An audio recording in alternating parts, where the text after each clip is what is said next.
This episode is brought to you by Indie Film Hustle TV, the world's first streaming service dedicated to filmmakers, screenwriters, and content creators.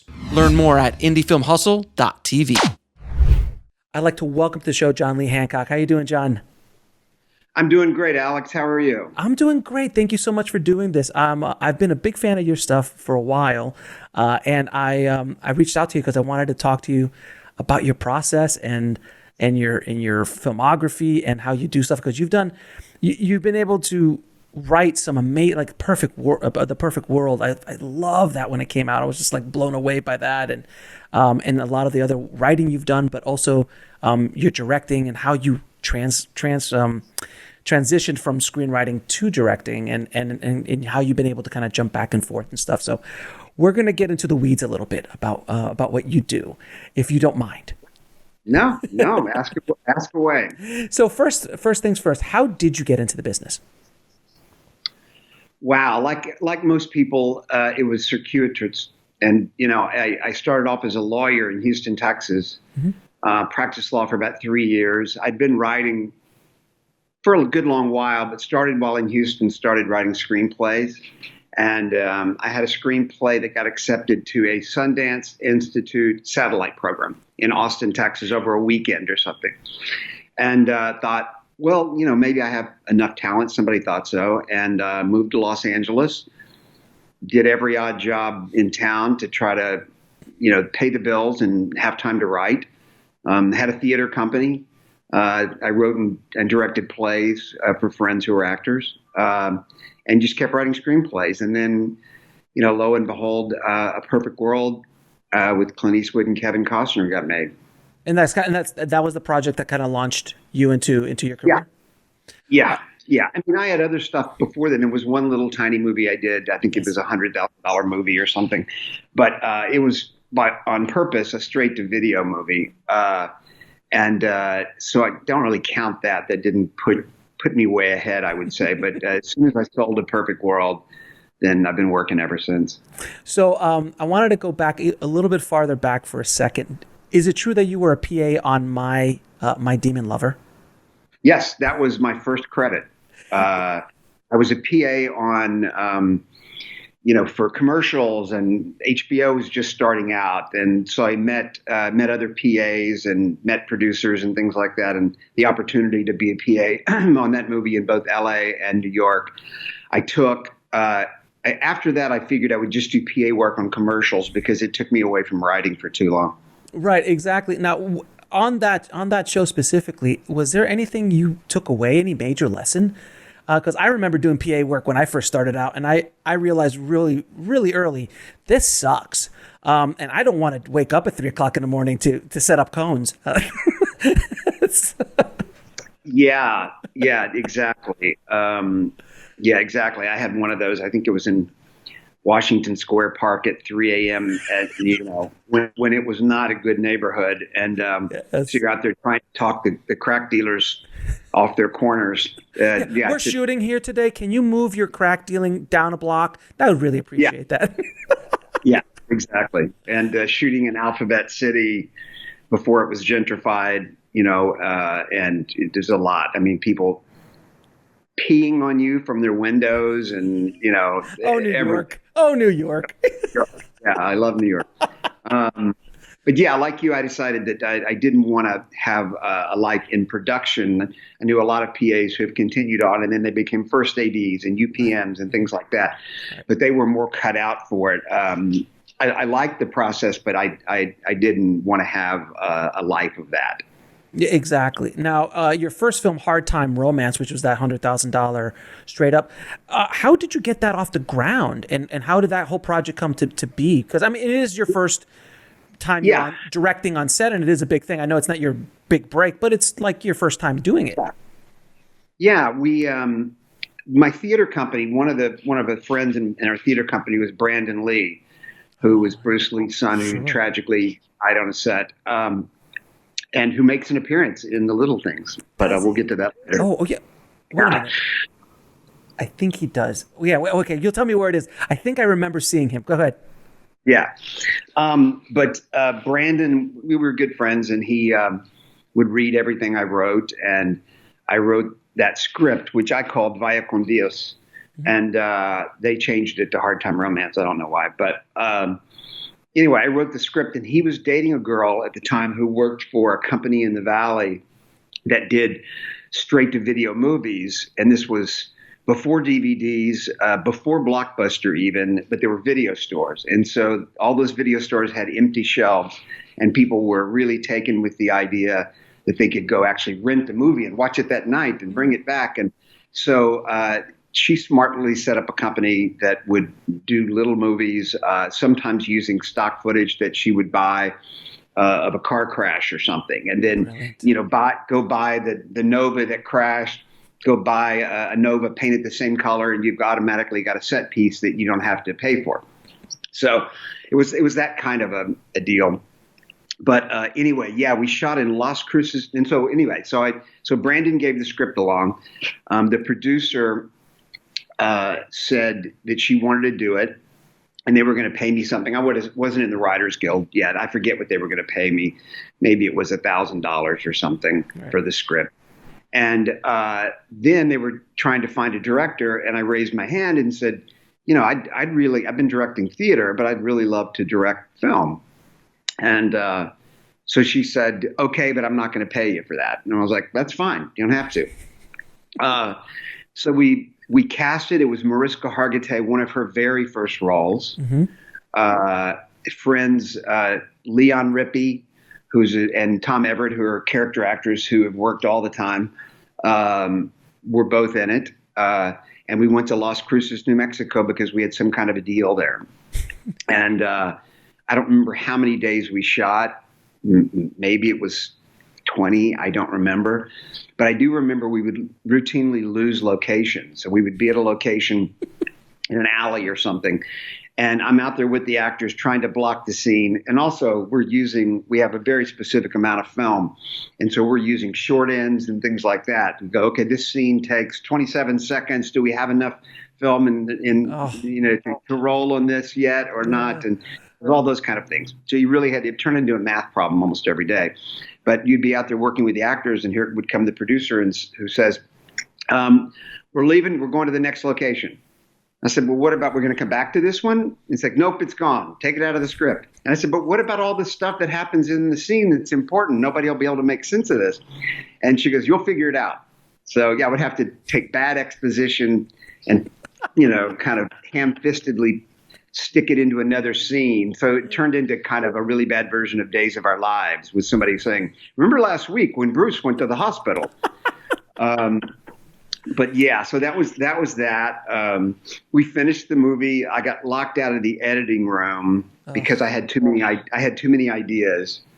And then I think they let me back in at the end, but it's perfectly fine, I guess. But no, look, we all go through that. We all go through those experiences. I mean, look, I've heard so many stories just like yours. Like, I'll do it for free. You have no control, and you're killing yourself to do it. But at the end of the day, you got your first movie made. And I promise you, I can only imagine the volumes of stuff you learned in those 20 days. Yeah, just every day was learning, just from the nomenclature to the way people talk on sets to ways to work around problems. I mean, every day was, it was me under the gun. Exactly, and I always tell filmmakers, look, throw yourself into the deep end of the pool. You are going to learn much more than in a classroom. I mean, you could learn about it in a book all day, but until you're in the fire, that's when you really, really learn. True. Absolutely true.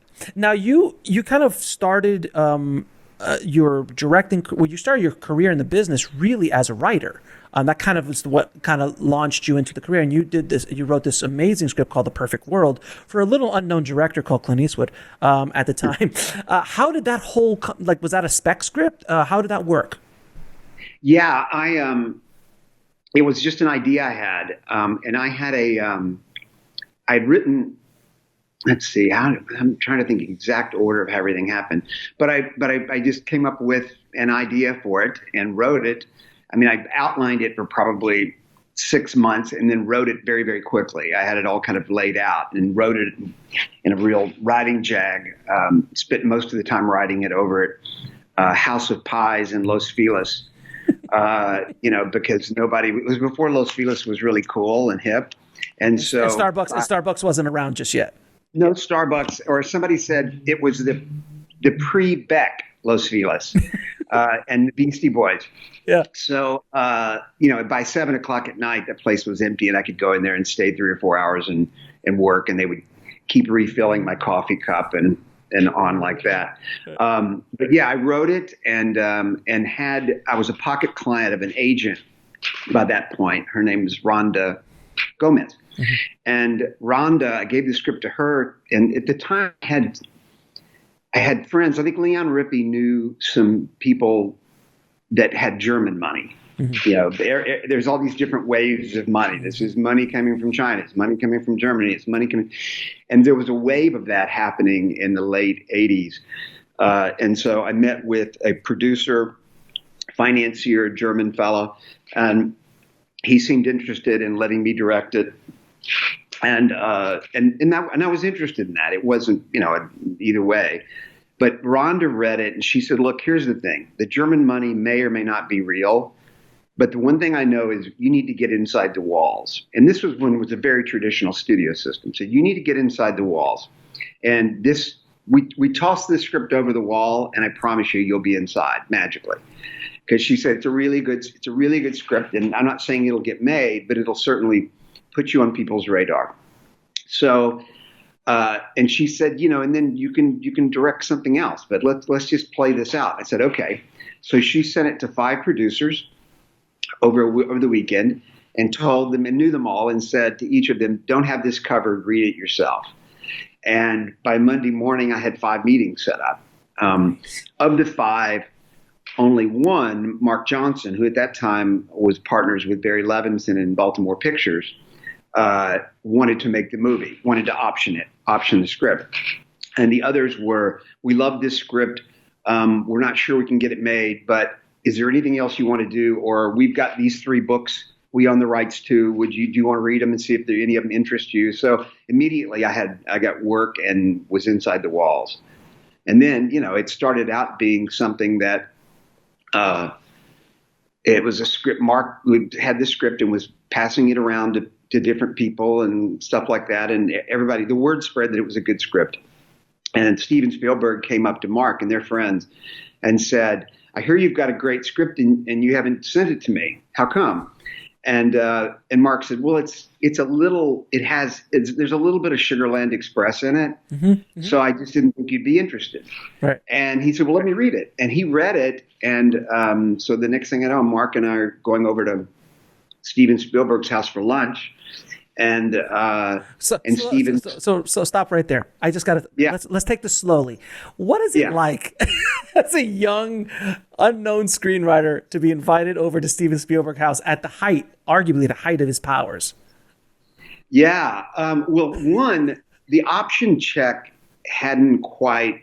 It takes a while. I mean, Baltimore Pictures optioned it or got Warner Brothers to option it for them. I can't remember what the deal was, but it takes sometimes, 4 to 6 weeks to get the check. So I was still doing PA work, even though, I said, no, I promise you, I optioned the script. And they go, yeah, right. Yeah, sure. Go get my coffee.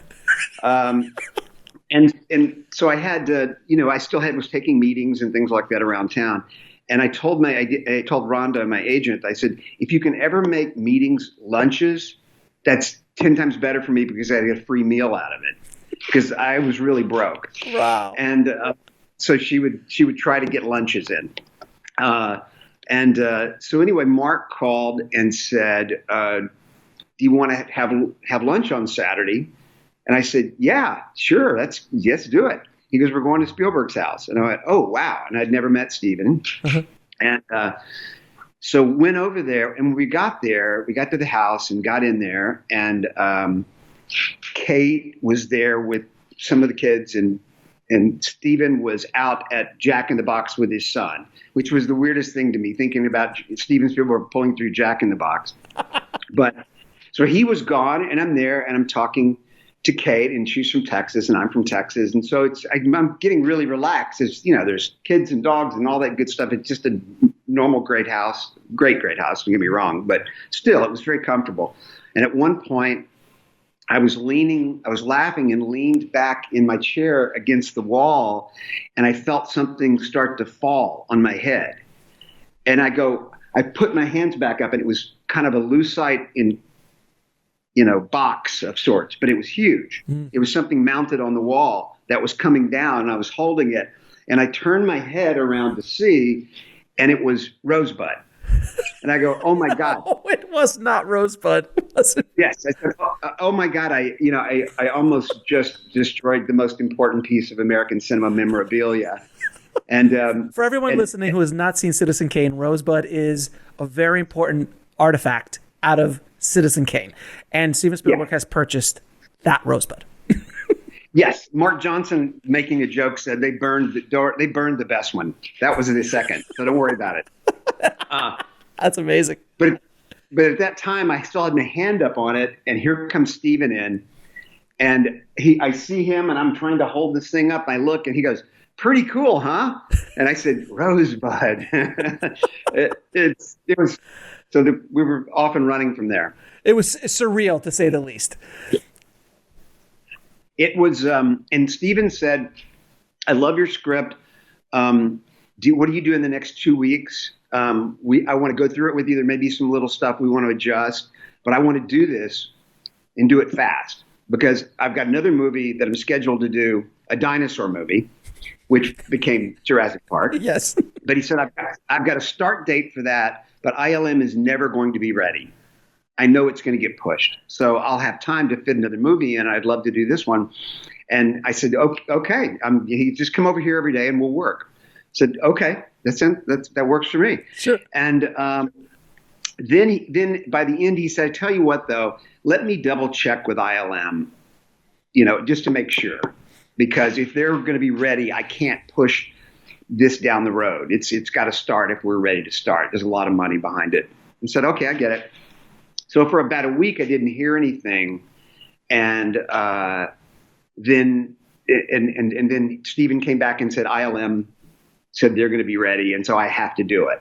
Now, at this point, everybody knew that there was interest from Steven around town in this, that he wanted to do this. It could have easily become Steven was going to do this, but thought better of it or changed his mind. Mm-hmm. And instead, Steven did me a solid. He kind of let everyone know that this was a movie he really, really wanted to make, but was unable to because of schedule. And there's a big difference between the two. So thank you, Steven. During that time, people were sending me stuff, like I said, books and things like that. And Clint Eastwood had Warner Brothers option a book that he was interested in directing. And he said, so, send it out to some writers and see if anybody's got a take on it. So they sent me the book. I don't even remember what the book was called. But at the same time, they sent the script of Perfect World to Clint to read as, here's this guy, John. He's cheap. He's a sample. Yeah. And we can get him cheap and he's not bad. So Clint read the script and goes, forget about the book. What's going on with the script? And they said, well, Steven's, going to do it. And he goes, well, if anything changes, let me know. So when Steven called and said he couldn't do it, the next thing I know, I'm over at Clint's office, and we were talking about it, and he said something that made me know that he was the right guy for it. When he said, tonally, it kind of reminds me of Lonely Are the Brave, which is, a great movie, Kirk Douglas. And I thought, oh, he gets this. He gets this.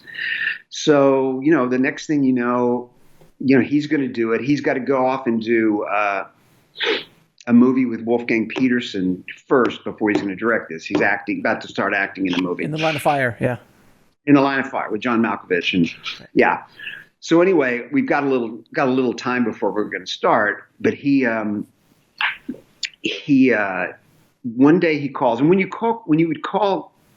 Clint would call, it wouldn't be an assistant on the phone saying, "Are you available to talk to Clint Eastwood?" The phone would ring, and this is before cell phones. The phone would ring, and you'd answer it, and he'd go, John. And go, yeah. And he goes, it's Clint. He just called. So That's amazing. yeah, and so he calls and he goes, what he said, what are you doing anything Saturday morning? And I said, no. And he goes, I got somebody, an actor I want you to meet. And I said, okay. And I thought for a second, I want to ask who it is. But I thought if he wanted me to know, he would tell me. So fine. So on Saturday, I'd been to the Warner Brothers lot several times, but I'd always been during the week when everybody was there and all the gates were open. So I knew kind of where El Paso was. I'd been there once to meet with Clint. But they took us in on a Saturday. I had to go through an odd gate and park in a weird place. And I remember it was very warm that day. And I gave myself plenty of time to get there and park and all that. But it took so long at the gate to get through. It took, then the parking and then trying to figure out where El Paso was. And no one was around to ask. Right. So I'm racing, running, sweating all over Warner Brothers lot on a Saturday trying to find El Paso. And the meeting was supposed to be at, let's say, 10 a.m. And I walked in the door at like 10:04 or something, sweating and everything else. And I look, and there in the lobby of El Paso is Clint sitting with Kevin Costner, who at the time was the biggest movie star in the world. Mm-hmm. And I just remember looking at them all sweaty and saying something my dad would always say from Texas. I said, if this isn't a dollar waiting on a dime, I don't know what is. And they Great line. And they laughed. Yeah. Mike Judge actually used that because I told that story once before. And Mike Judge came up to me years later and said, I owe you an apology. And I said, why? He said, I stole one of your lines and put it in King of the Hill. And I said, oh, my dad would be so happy. So that's a great line. So, yeah. So Clint, it sounds like, and you're still PAing at this point. Yeah. By this point, the option check had Kevin wanted to sit down and go through the script with me because he said, I've got some notes. All right. And I thought, okay. And I thought, what he's going to try to do? My fear was that he was going to try to soften his character, it was named Butch, that he was going to make Butch more lovable and nice because, Kevin's a big movie star and Butch was kind of an angry, dark, interesting, complicated guy. Mm-hmm. And so my fear was that Kevin was going to get in and try to soften the edges on Butch. But the first day he said, I don't want to do anything with Butch. I love Butch. He goes, I want to build up the Texas Ranger a little bit more because I want Clint to play that role. And because at the time Clint was saying, I think I'll get Robert Duvall or somebody to do it, and I'll just direct it. But Kevin really wanted Clint in the movie. And yeah, it's fantastic, of course. But I think more than anything, one of the reasons was he wanted a poster with his face and Clint's face on it, which is the little boy in Kevin that I love. He was honest about it too, He's like, I just want to be in a movie with Clint Eastwood. I'm sorry, it's still. Yeah. I've had conversations with a few people who've worked with Kevin. Kevin Reynolds was on the show, and we talked all about Robin Hood and Waterworld and all that stuff, and a few other directors who've worked with Kevin. And I've heard a ton of Kevin Costner stories, and that so makes perfect sense. I have a tie-in with Kevin Reynolds too. Oh, what's that? How do you get tied in? His dad, Herb Reynolds, was the president of Baylor University, where I went to college. And Kevin had been in the same fraternity I was in. He was older, but so I did never know him. But I knew his baby sister, who was about my age or maybe a year younger. And Rhonda Reynolds it's her name. And anyway, Kevin had gone off, and then I think he came out to USC. He went to law school as well. Right. Yeah. So he went to law school and then decided he wanted to get into film and went to USC grad school and all that. And I thought, boy, there's my mentor. I can see this. We both went to Baylor. We both went to Baylor Law School. We both are, trying to make it in the film business. He's way ahead of me and doing great. But he could be a mentor. So I sent him a script and sent it to his agent. And then Rhonda, probably not asking Kevin, gave me Kevin's phone number and gave me Kevin's address, which she shouldn't have ever done. No. But she knew I was harmless, but still. And it was a different time, too. What year is this? We're talking about late 80s, early 90s? Yeah. like mid Yeah. to late 80s. So it's a little bit more innocent time. It's a bit more innocent time. This is probably 1987. Yeah. I was doing PA work, and I just kept, and I would call his agent and leave a message of like every 2 or 3 weeks, any word back from Kevin, and then I would call Kevin about once a month or so and just leave a nice message. And one morning at like 7 a.m. I get a call. There's a call on the phone. I answer it, and he says, "Is this John?" I said, "Yes, it is." He goes, "This is Kevin Reynolds. Can I buy you lunch today?" And I said, "Absolutely." And Yes. so we met at, I can't remember, it was Nate Now's or some deli in the valley or somewhere. And we get there, and I go, "This is all coming together perfectly for me. I love this. I'm going to have a mentor. He's going to give me all this great advice." And Kevin can be very precise. Kevin Reynolds. Yes. And such a smart guy, and so talented.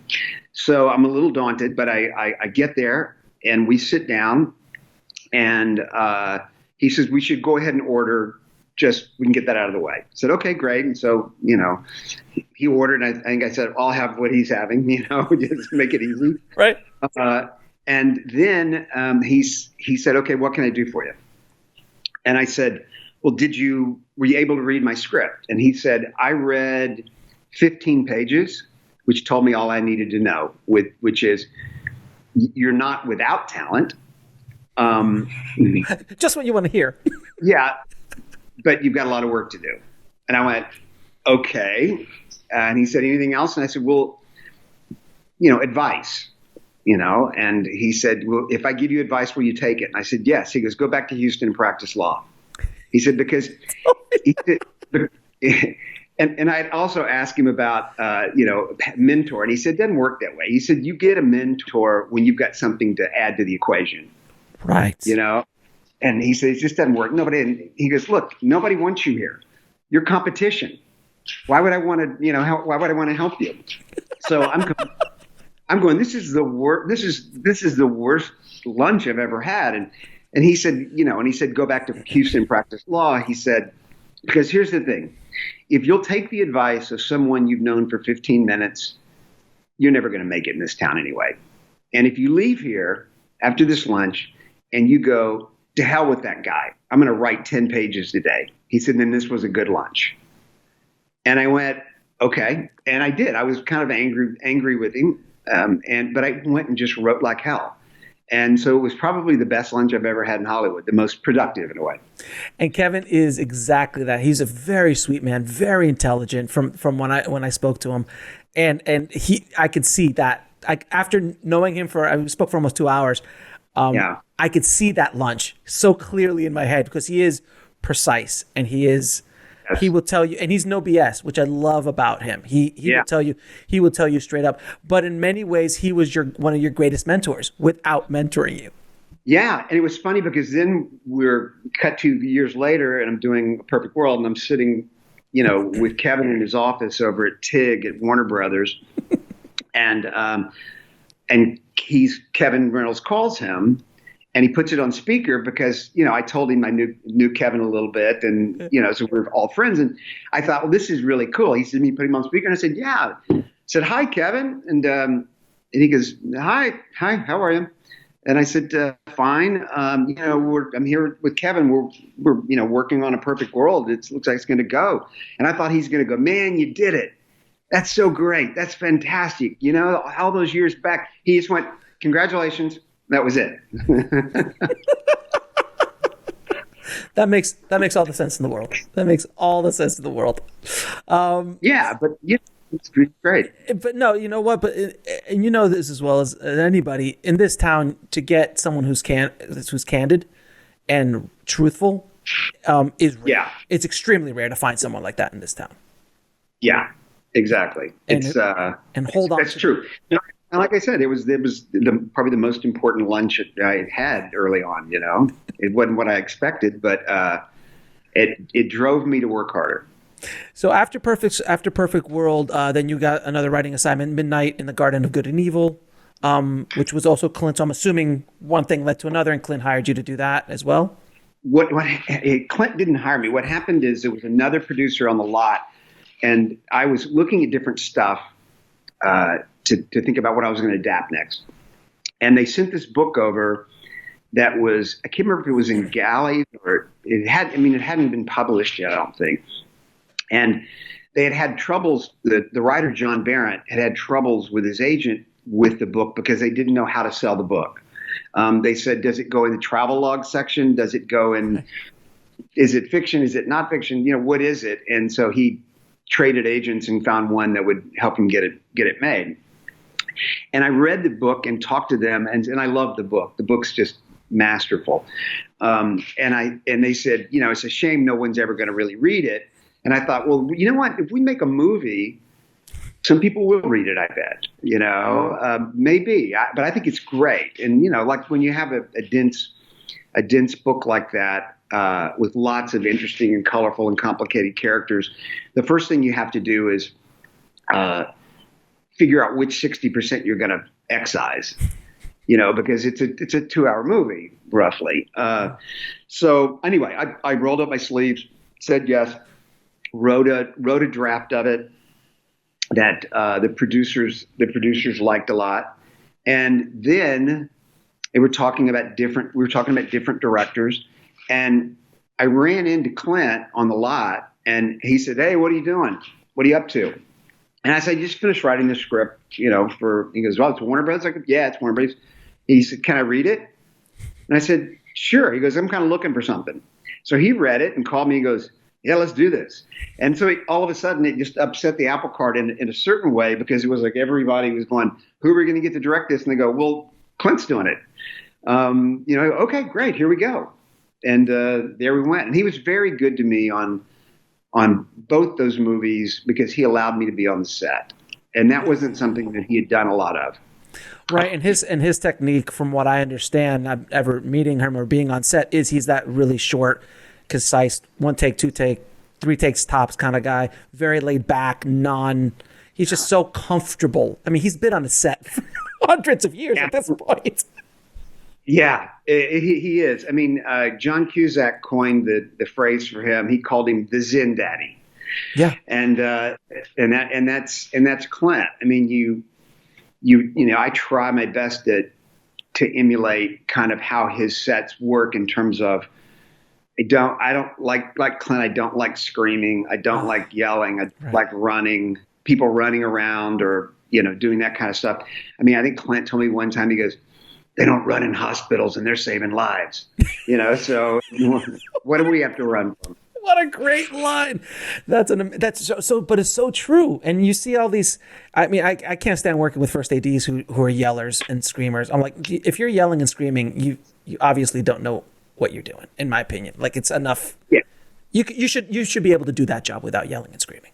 Yeah, it was a great film school for me because I could just sit there and ask him questions. I didn't want to bug him too much, but he figured that I was not a writer that was going to be an obstructionist who was going to go, whoa, she's supposed to say "and" tomorrow, not tomorrow. I wasn't going to be that person. Right. And then so I would ask him questions, but also importantly, Kevin, who had just won an Academy Award for directing as well, with Dances with Wolves, they both just won in the last 2 or 3 years. So I had 2 Academy Award winning directors, to talk to. And Kevin said at one point before we started, he said, "You write like a director." And I said, "That doesn't sound like a compliment."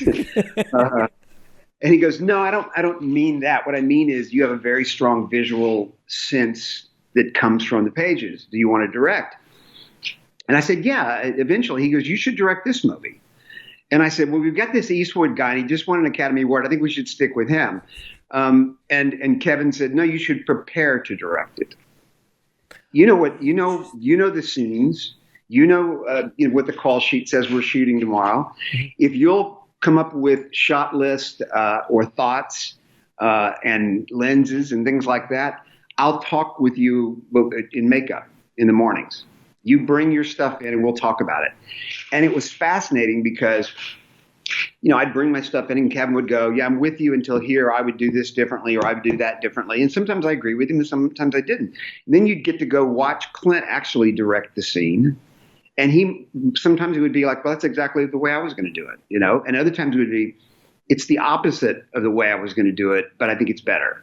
So this was such a great film school for me between those two guys being so generous. Oh my God, that must have been amazing to basically prep an entire movie, direct it on paper, and then have two Oscar-winning directors to kind of one to bounce off of, and the other one to like watch them do your scene and go, I wasn't on the mark on that one, but I was right on the mark on that one. He did it exactly the way I'm doing it, and it's like that must have been amazing. And sometimes you'd look at it and go, I don't see how this is going to work the way it should. And then you'd go to dailies, right? And you would see it and you go, oh, okay, yeah, now I get it. And that's the genius of a Clint, Yeah, and also we weren't. I was there by camera by him watching this go down, but there aren't any monitors back. Right. Sometimes now they'll have a clam or something where he can watch in case there needs to be a timing element or something. But back then it was just sitting and watching, watching the camera move and everything, and just watching the actor's eyes. So a lot of times, I would know what lens was on, for instance, or whatever, but it wouldn't be until dailies when I would actually see what was being captured. Right. So it was a great experience.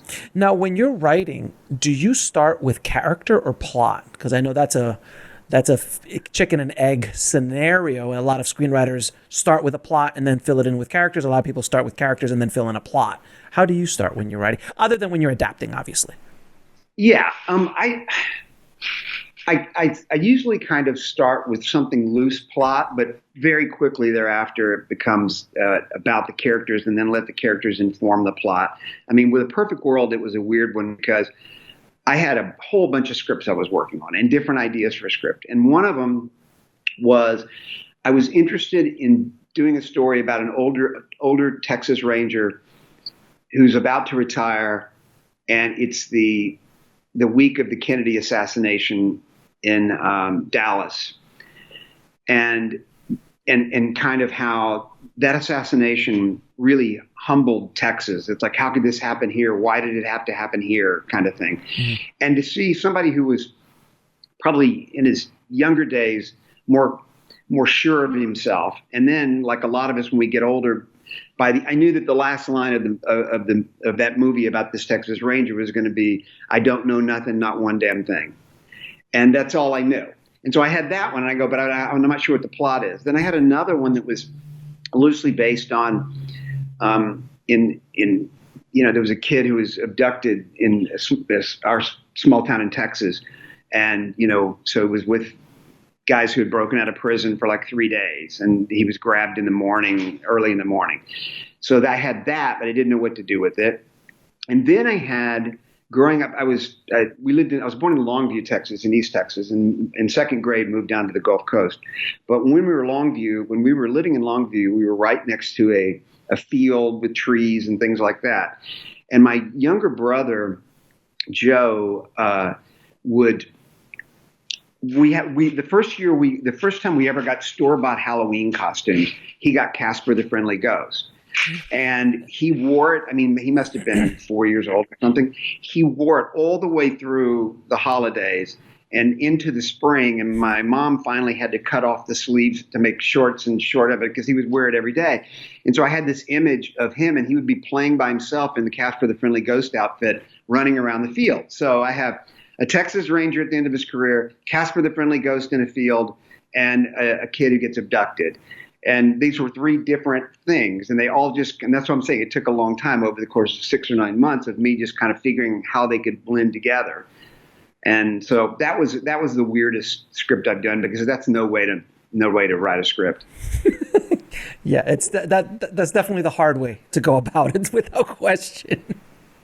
Mm-hmm. But so it just kind of varies by story, whether sometimes you'll start with character, sometimes you'll start with a little plot. But the loose plot is kind of where you start. Very loose plot. Yeah, I mean, and when we talk about the little things, I can talk about that too, because it's also a story I made up. But it was part plot and then character. I knew that I wanted a different third act from a lot of psychological thrillers or serial killer movies and things like that, because it tended to become kind of rote paint by numbers third acts where the good guy and the bad guy face off and the good guy kills the bad guy and Right. in heroic fashion, and we go, the first two acts were far more interesting. So that was one of the ideas for that. But then I settled in on Joe Deacon pretty quickly, played by Denzel Washington, and kind of knew that I wanted to write a movie about Joe Deacon. Fair enough. Now, your first feature after that indie that you did was The Rookie.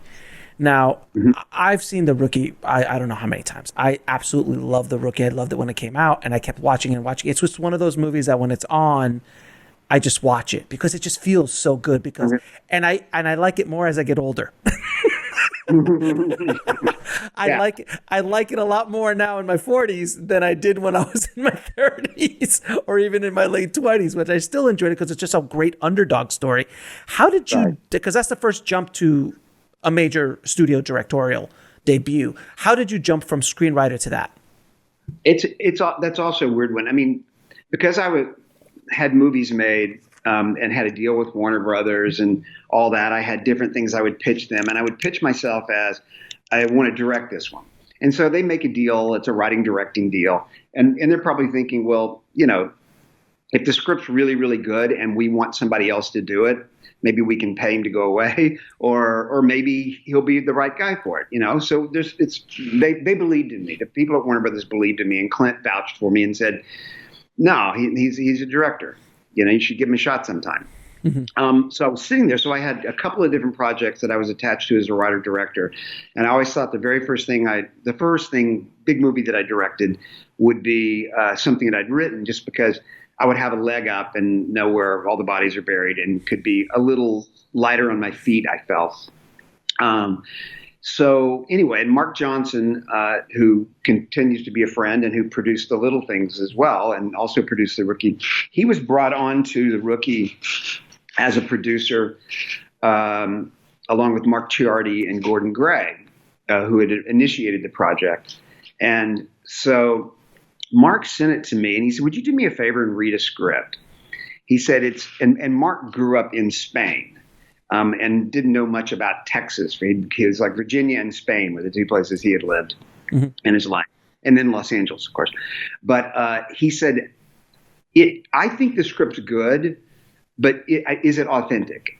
And, the way that people talk, and does it feel like it's a New York version of what they think Texas is, And I said, sure, I'll read it. And, and I read it and just loved Mike Rich's script so much. And I thought, how in the world did this guy from Portland, Oregon discover West Texas and show it off in a script in this way? And it's because he did tons of research and went spend a lot of time down there. But so I called Mark back and I said, the script's fantastic, Mark. So don't let him screw with it. It's very authentic. And he goes, you know what? And, Mark can be very calculating and a smart producer in this way. You know what? He goes, you've proven that you can get a job by going into a room and selling yourself as a writer. You're long past that. You want to direct, you say, but you haven't proven that you can go into a room and get a job as a director. So he goes, you're not going to get this job and here's why. There was a strike. Everybody was saying there was going to be a strike, so we had to finish at a certain time, and they had a very specific low budget for it, and they said we want someone who has directed before, so it'll be tightly run and end on time and give us what we need, because there's no international and sports movies, and we have to hit this budget and all that. And so he said, you're not going to get the job, but I think it's worthwhile for you to go in and think about this as a director would and try to pitch yourself as a director. So I said, you know what, that makes really good sense. So we made an appointment, and I didn't even tell my wife, that I was going in for this because I'm not getting the job. It's just something I'm doing. Yeah. So I go in and I'm there for an hour talking about everything from what film stock I would use to lenses to, the feeling I want from it, what the music should be, And they asked really good questions, and I answered honestly because, like I said, I'm not getting the job. I can speak honestly. So the last thing I said was, I know I'm probably not going to get this job, but don't let somebody come in and script these words because Mike Rich did a beautiful job. And they go, okay, thanks for that.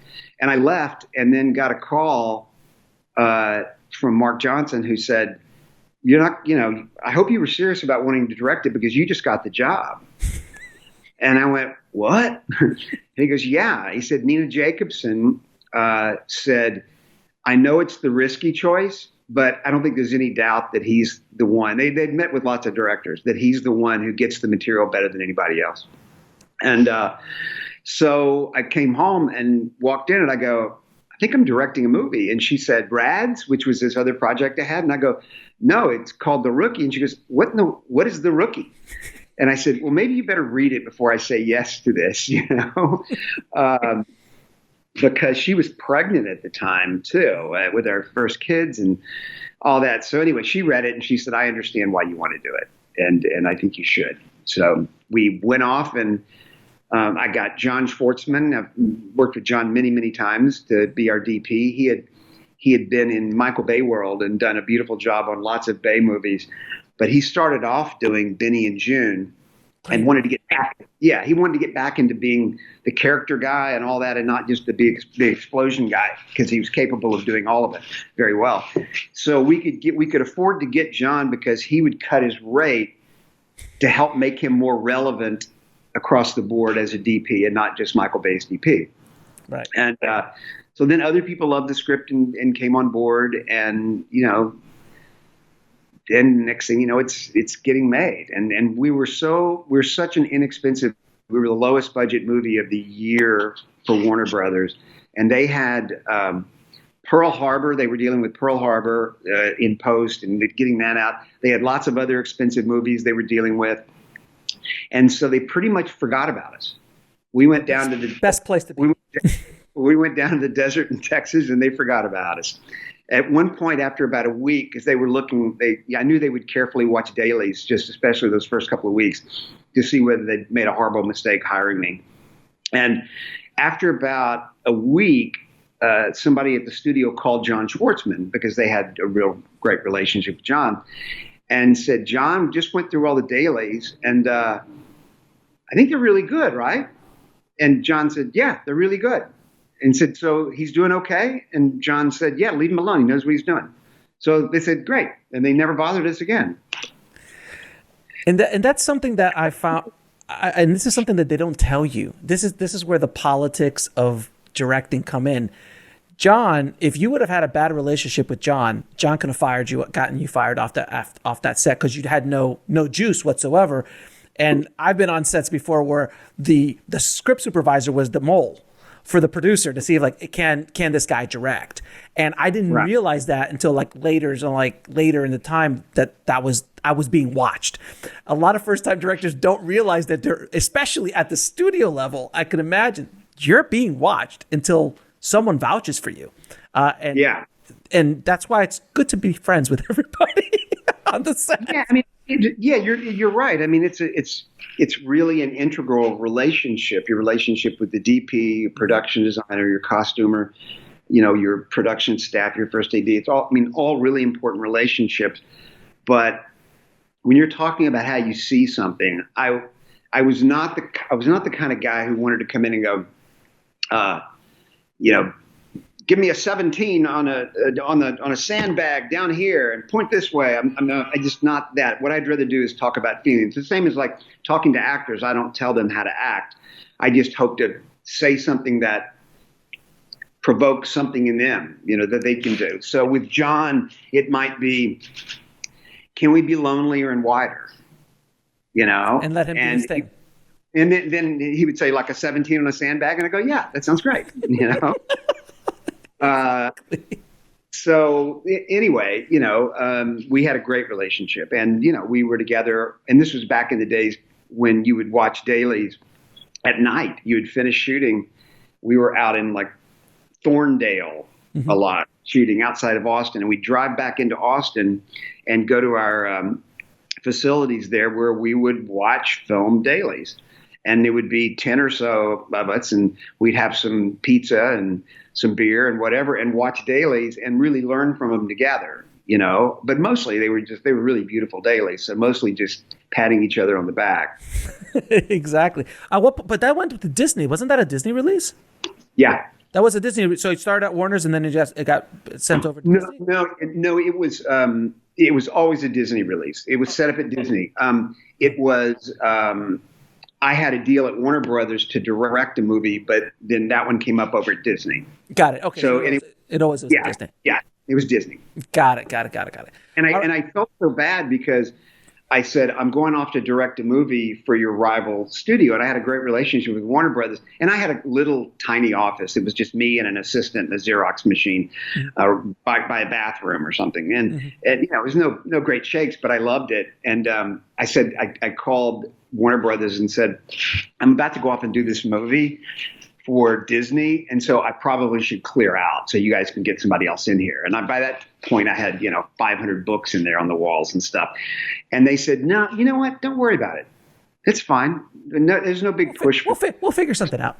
We'll figure something out. So then I came back from directing it, and then started feeling still worse about going to the one. So I said, guys, I'm gonna give you your office back. So anyway. So The Rookie comes out. It's a fairly big hit, if I remember. It did very well at the box office. Yeah. And that, of course, when something makes money in town, everybody's like, "Oh, you're now the new darling." Everyone wants to take you out on a dance. Everyone wants to date you, and all that kind of good stuff. And you jumped into a fairly large project, let's say, called The Alamo, which was, I mean, The Rookie is it's a small film comparatively. It's a character piece. There's not this giant, extras, 1,000 extras and horses and all this kind of craziness. How did you jump from, not only that, the budget too, that you're talking over $100 million budget at that point.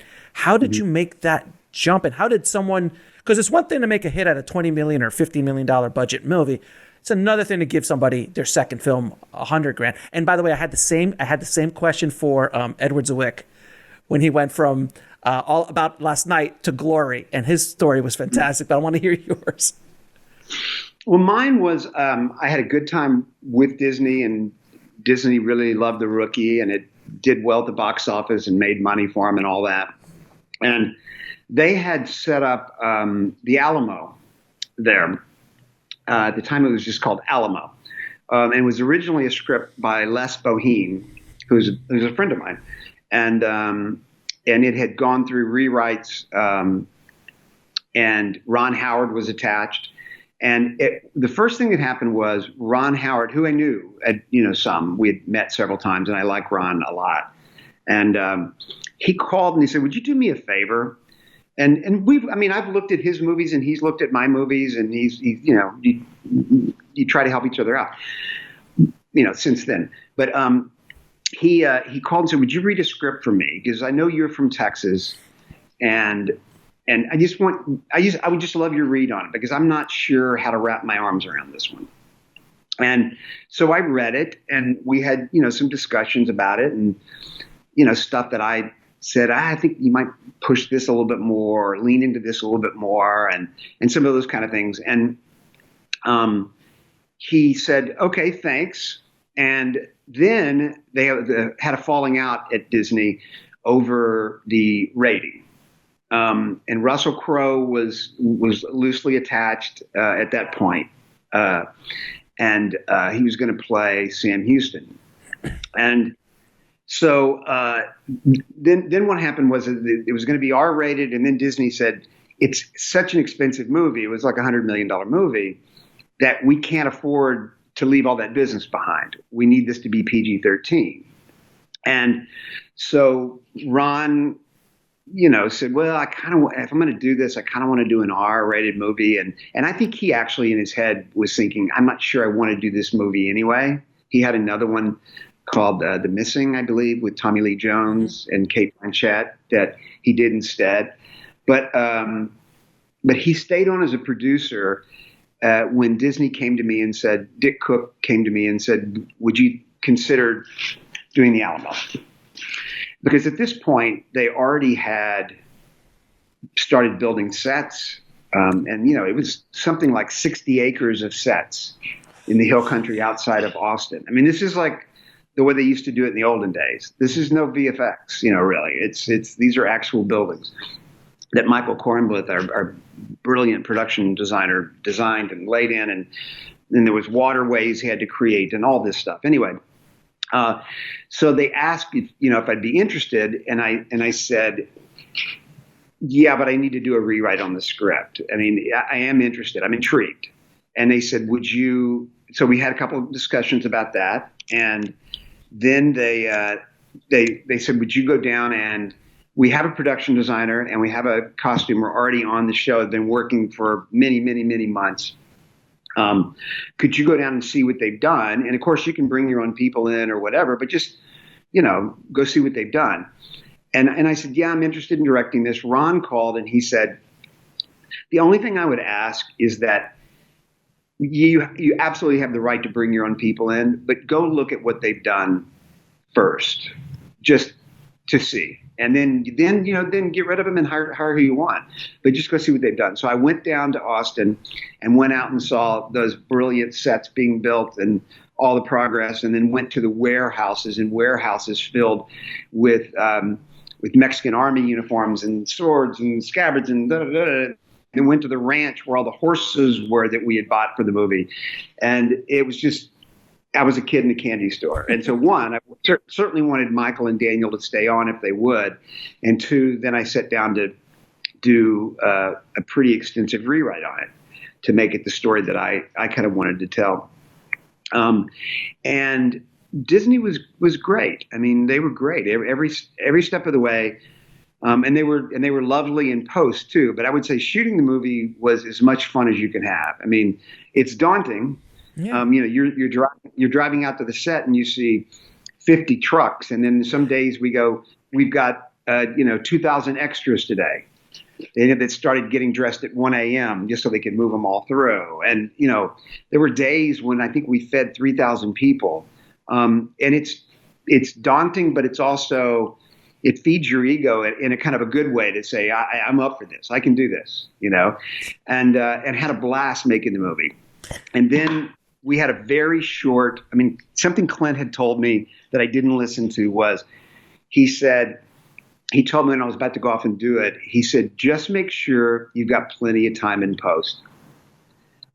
He said, and by that I mean, not only the number of days in post, but make sure you're not driving toward a release date, because you want to make sure that the movie can be the movie it wants to be. And then after you do that, then you decide when you're going to release it. And it was scheduled for a Christmas Day release.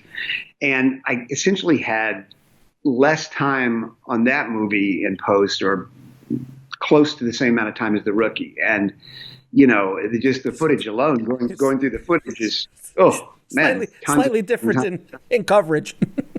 Yes. So, yeah. And so we were racing. And to meet the Christmas deadline, we needed to start having previews. And so I had a cut of the movie that was a little long, probably, but I hadn't finished editing yet. And I said, well, let's put it together and then we'll learn from the preview, thinking, yeah, it's not going to preview through the roof because historical epics never do.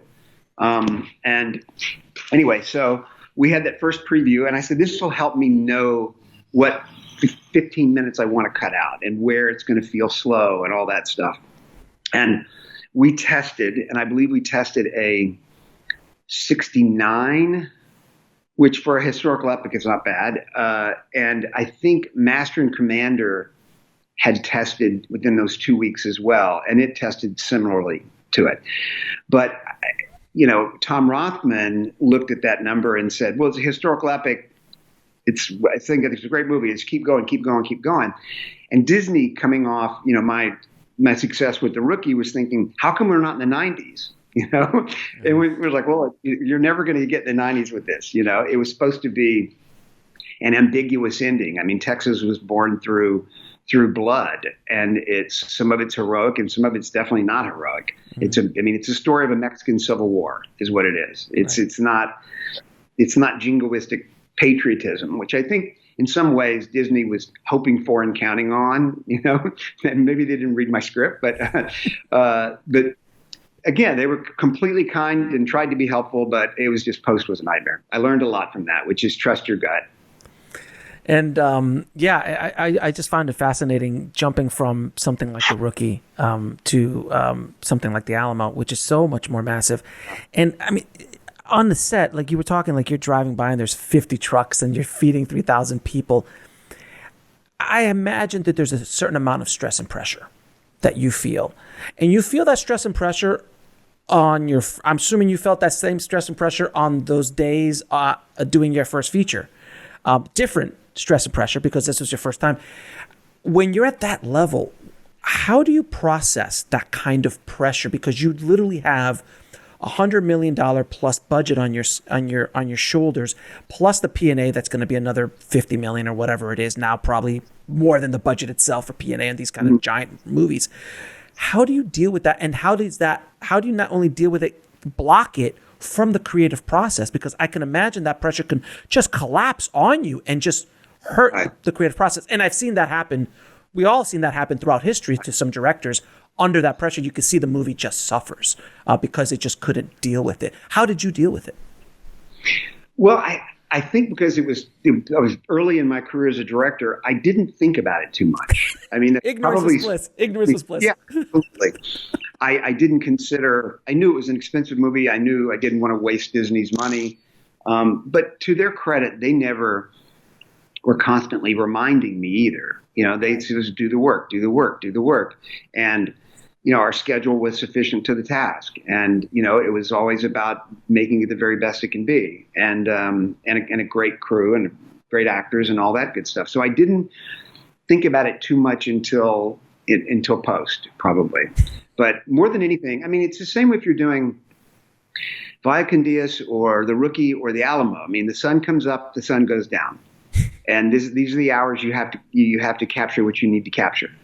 And the rules are the same. So, you have common traits with, the person doing a student film. They've got the same limitations. They've got a budget. They've got rentals on their camera. The sun comes up, the sun goes down. It's simple. So basically, for ignorance was bliss, and you didn't think about it too much till you actually sat down and started watching this footage, and you're like, "Holy crap, this is a big movie." Well, I knew it was big. It was one of those things where it's like on the set, it would be. I mean, when we had like the storming of the North Wall, and we shot that for, gosh, so many days, probably maybe 2 or 3 weeks or something, because there were lots of little intricate details. But it was just so fabulous because we'd be out there at night, and I would talk to. We had all our historians and stuff. Okay, the Toluca Battalion, they're going to be coming from the northwest here. Then they're folding in the cannon back there. And we would block this. We'd block it until lunch, right? In the middle of the night, and we'd say, okay, now we've got what we were going to do. We've got 12 cameras capturing this. Some of them are in ditches. Some of them are hidden here. We've got a big dolly. We've got 155 feet of dolly track that's undulating and going up and down, and all this stuff. And so we'd get it all set, and then we'd go to lunch. We'd come back after lunch, and sometimes before lunch, we would just let's do a quarter speed. You're not running full blast. You're just jogging so that we can start to time out the dollies and look at the lens and help the operators out. And I think there were certain days we had 12 cameras and all the monitors set up. And it was like, you felt like you were directing Monday Night Football. It was like, you'd have to watch them all back. So anyway, after lunch. Go to A, go to F, go to D. Right. Watch them because you know the sweet spot where it's coming to the place where the guy's going to fall in the ditch on the camera, and there it is. But it was a blast. And so we'd come back after lunch and go, okay, let's give it a shot. And we would just do the whole thing and then, run out of film and say, okay, let's reset the squibs. Let's do all the stuff. We'll go one more time. And you do 2 takes of it, and it takes all day long. And you get great stuff. And then what you do is the next day you come in and go, okay, now we got to be more precise about this and this and this and this, and you start breaking it up into pieces. I mean, making a film is a little like a giant mosaic. because on the day you go, there's a blue tile and there's a green tile and here's a white tile and I need more yellow here. And you're right up next to it, attaching all these. And it's not until you're able to step back and see it, you go, oh, I see what it is now. So it's the difficult but the fun part of directing is that you have to keep your head down on today's work, but also keep checking the horizon to make sure you're going the right direction. Right, because sometimes you keep your head down too, like, oh my God, where am I? I'm in Toledo when I really wanted to be in Vegas. Exactly. Exactly. Now, after the Alamo, you took a little bit of a break. You took like about a 5-year break in your career, or at least 3 years, at least from the release to release. And then that little film called Blindside, The Blindside shows up. How did you get involved with that film and that whole story? It was, after the Alamo, I was beat. It was a long process, and it had taken its toll on me. Sure. Emotionally, physically, everything. I also had small children, so I thought I don't want to go and do another 100-day shoot somewhere. Not that anybody was calling me to beg me to do it, but I'm just saying I know I don't want that. And I was also writing a lot. And so I was getting jobs writing and was able to stay home and be with the kids and all that. So at some point when I did The Blind Side, there's a writer from the LA Times, Patrick Goldstein, it contacted me and said, so you've been in director jail for 3 years. And I go, I didn't know, really? I said, because I was still getting offers to direct stuff, but it was just nothing that I wanted to do. And I said, I didn't know. I guess I'm glad, again, ignorance is bliss. I was just writing and working, and it's not like I wasn't making money and all that and staying home. And so, and just so everyone's clear, Alamo wasn't a blockbuster. It didn't do well at the box office. So that's why that's why they consider you in director jail. Yeah. And I've heard of director jail. When I talked to Kevin about Waterworld, he was like, I understand. Like, I mean, there is a thing called director jail, and you do get kind of put into that for a little bit, but you had the blessings of being a writer, so you can constantly be writing as well. And I'd always wanted to. I'd never been a person, and still haven't been, who wants to go movie to movie to movie to movie. I mean, I'm not Tony Scott, who's going to be in post on one and in prep in another.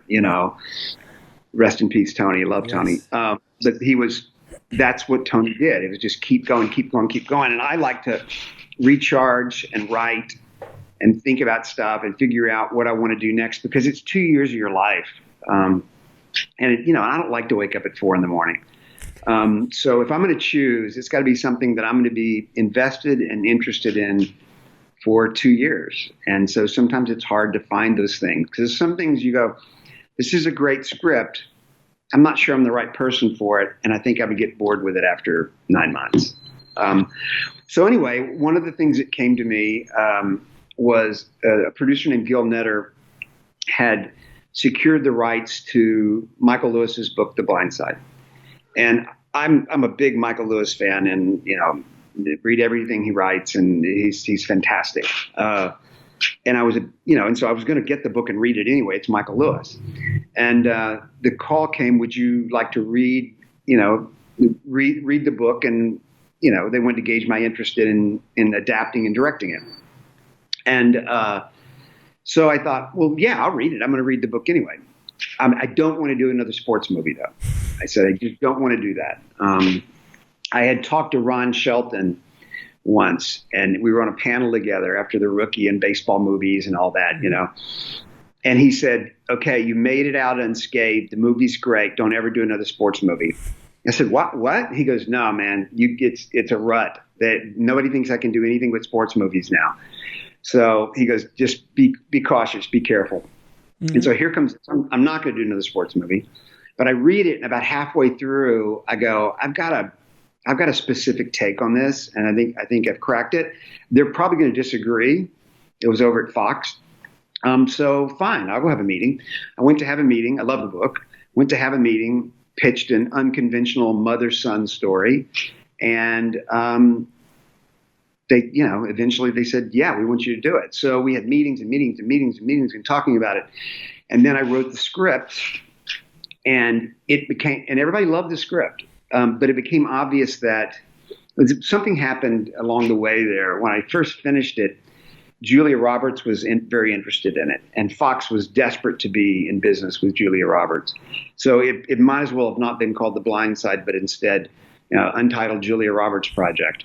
And I met with Julia, who was awesome, and we had several meetings about it, and she was interested. And then finally, she got to a point. She said, "I'm not sure my head's in this, and you need to make this movie because the script's great." And she said, "I feel a little bit of Aaron Brockovich in it. And I don't want to do that to this character or to your movie." And she also had small kids and all that. And so I got it completely. So she was out. And at that point, Fox became less interested in the movie. And it was obvious they weren't going to make it. And so Alcon, who I knew the guys at Alcon because Mark Johnson and I produced, along with Jay Russell, My Dog Skip. Great film. Which was one of Alcon's first, maybe their first movie, and it made money. We made it for $4 million or something, So it made money and continues to make money. That it's the little dog that could. So I knew them, and they read the script and loved it. And they said, "If you can get it out of Fox, we'll do it." And so we negotiated a very strict turnaround situation from Fox, where we had to be in production on this certain date, or it reverted to Fox, back to Fox, who was they were thinking, well, there are more men in their 40s that will make this movie with than women in their 40s that will make this movie with. So they said, make it a father-son story instead of a mother-son story. And I said, it's not the truth. It's not the book. And Leanne Tui would fly here and kick your ass. Mm-hmm. So, anyway, thankfully we got it up and running very, very quickly. And, and then Sandy was in, and it was great. It was a great experience making the movie. It was nice to be on a set again. We were in Atlanta.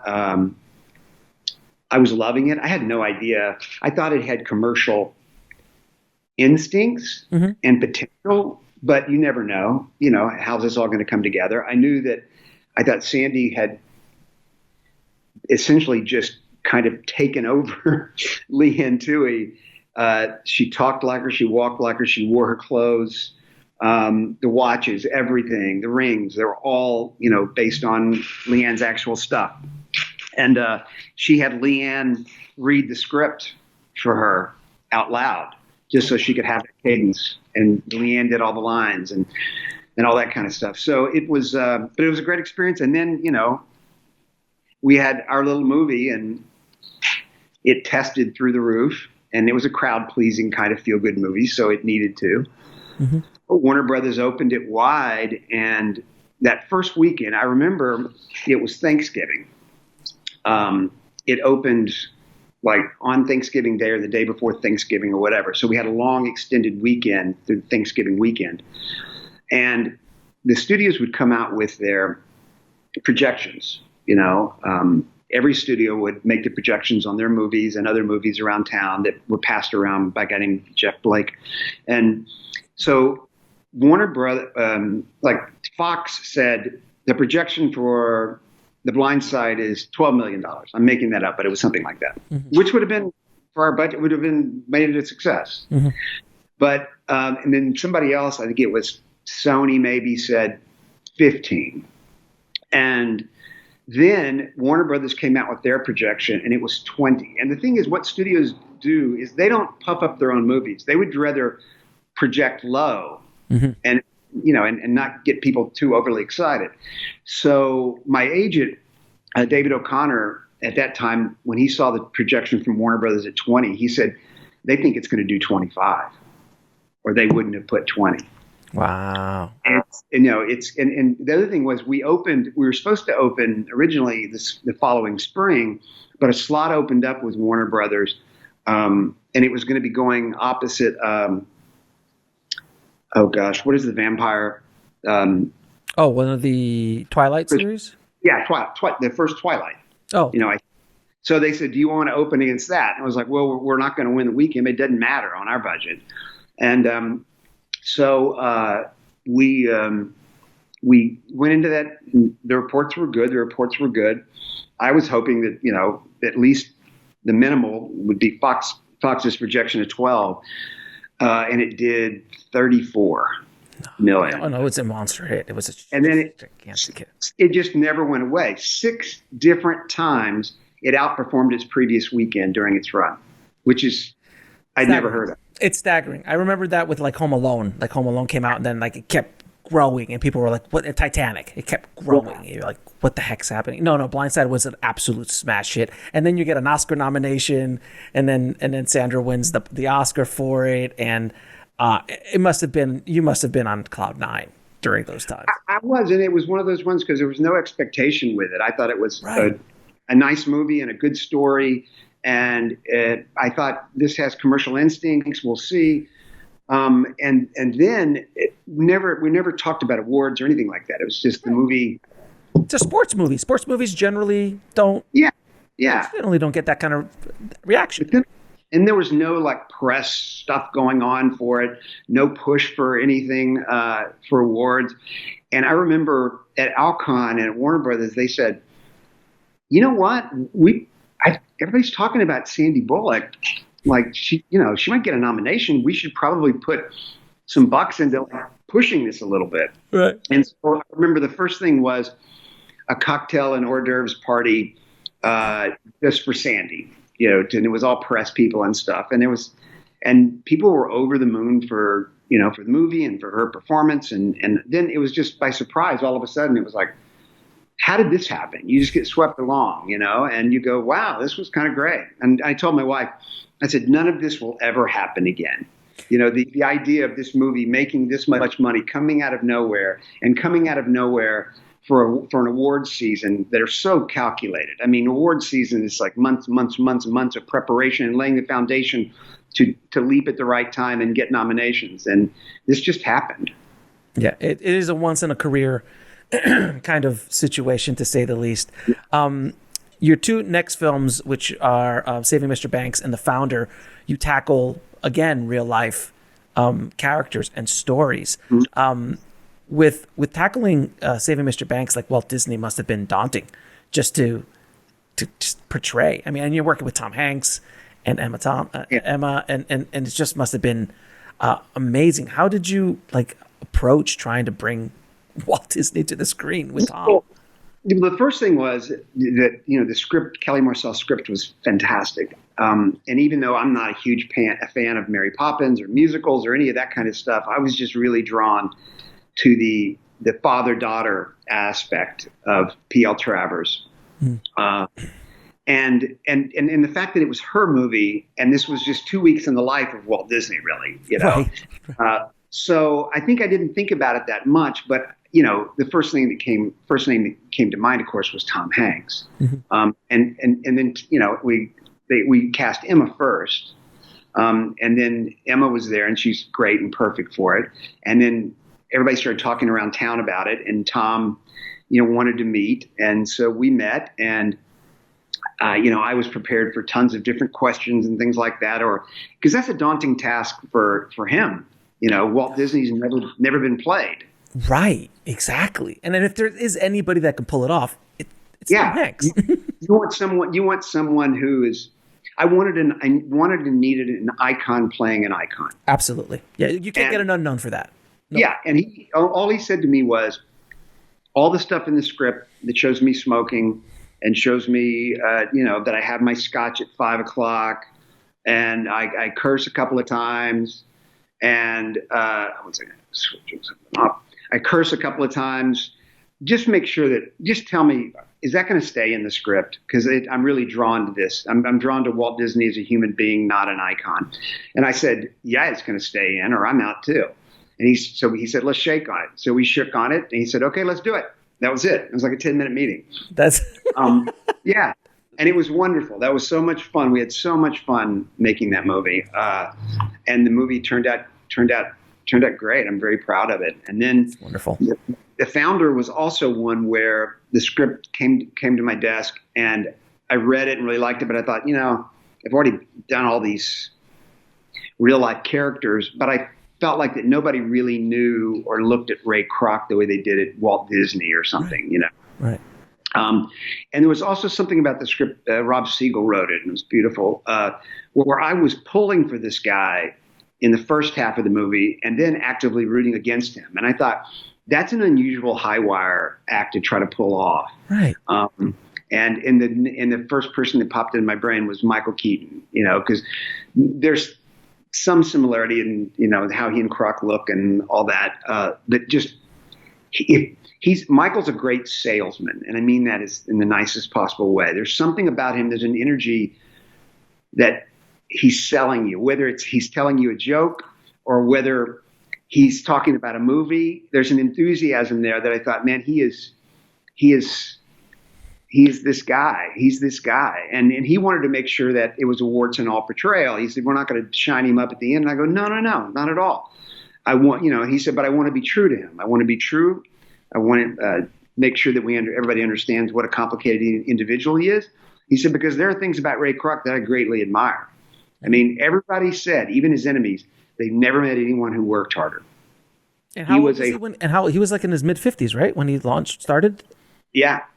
I mean, he was at an age in his early 50s, maybe he's 54, I can't remember now, where all his friends were retiring. Because this was back then, you know, you retired at 55. Mm-hmm. And he felt like that he had some success in business, but had never really rung the bell. He had that one thing, and he thought, why not me? How come not me? I work harder than everybody. I have these ideas. I push them.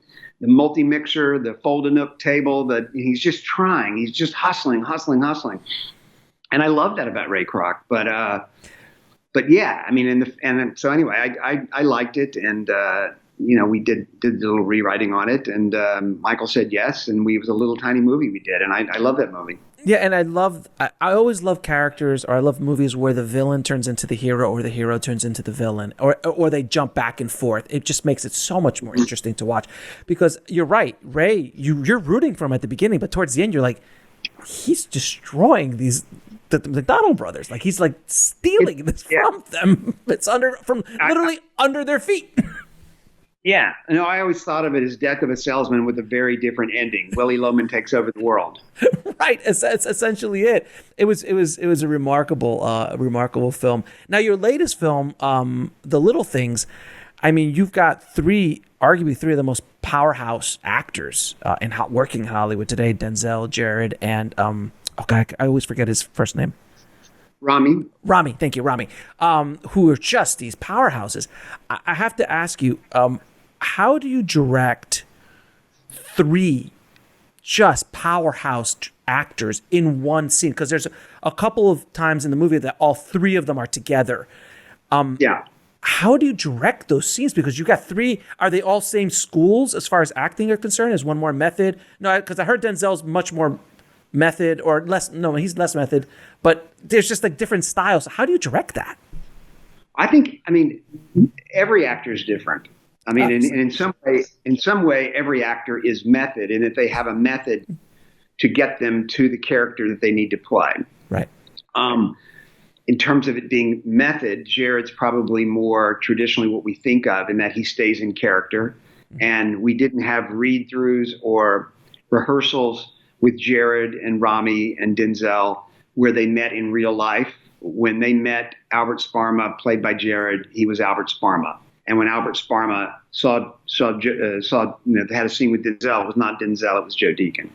And so that just electrifies everything. But every one of them's different. I mean, it's just, and you kind of have, it's in some ways, being a director is like being a really good coach. I mean, I think I learned more about directing from having had some good coaches, where you've got a locker room of people that all have different interests. Some of them don't necessarily get along, but they have to unify for a period of time, to go and accomplish the goal.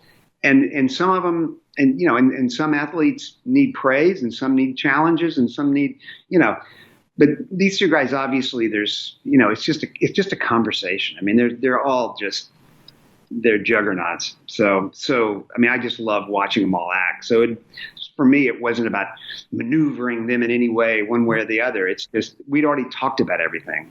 I mean, I spent a lot of time in prep with those guys. So I imagine watching like Emma and Tom working on Saving Mr. Banks, and watching these guys on you must just have like as the little boy in you who wanted to be that director must be sitting there like this going, this is awesome. I remember one day early on, my old friend Bradley Whitford, who's also in the movie, came up to me and he goes, "Man, you're directing Tom Hanks. How cool is that?" Pretty cool. It's pretty darn cool. Like Kevin Costner's like, I just want a poster with Clint Eastwood in it. Like the little boy, and I was like, I need Clint to be in this movie. Exactly. And just those guys too. Sometimes it was just you forget to yell cut, and that was the same with the little things. I would just, we'd go on and on. I'm just watching Denzel work or Jared or Rami work, and the scene's over, and I'm just letting it roll. And Denzel goes, "Anything else?" And I go, "No, man, I just love watching you act." So just enjoying the ride, Denzel. Just enjoying the ride. Yeah, exactly. Now, I'm going to ask you a few questions, ask all my guests, some quick questions. What advice would you give a filmmaker trying to break into the business today? I say knowing what you want and then presenting it to the world knowing what you want is one thing. Announcing it to the world is a harder thing, because when you're starting out, you can say, might say, I want to direct movies, and they know it in their head, but they're not prepared or ready to announce it to the world, because they'll be scoffed at, or they'll be, yeah, right, or whatever. And we're all fragile. So I would say knowing precisely what you want, and then announcing it to the world. I would say John Sayles told me many, many, many years ago, he said, if you want to be a writer, write. If you want to be a director, direct. He goes, that was what I did, back in New Jersey or wherever it was. He said, if I wanted to write, I would write something, or somebody else would write something or whatever. I'd write something, and then I'd get my friends who are actors, and then I would say, okay, we're going to do this in my living room, but I would be directing. And he said, it's vitally important not to wait around for someone to go, yeah, you who really haven't directed, you should direct this movie, because it doesn't happen. So yeah, I would say, you've got to, if it's the thing that you would do for free, then you're in the right business.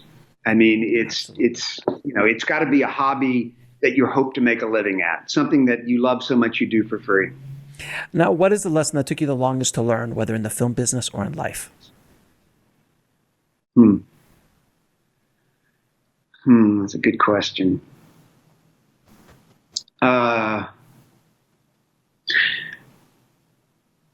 Don't talk so much. Yes.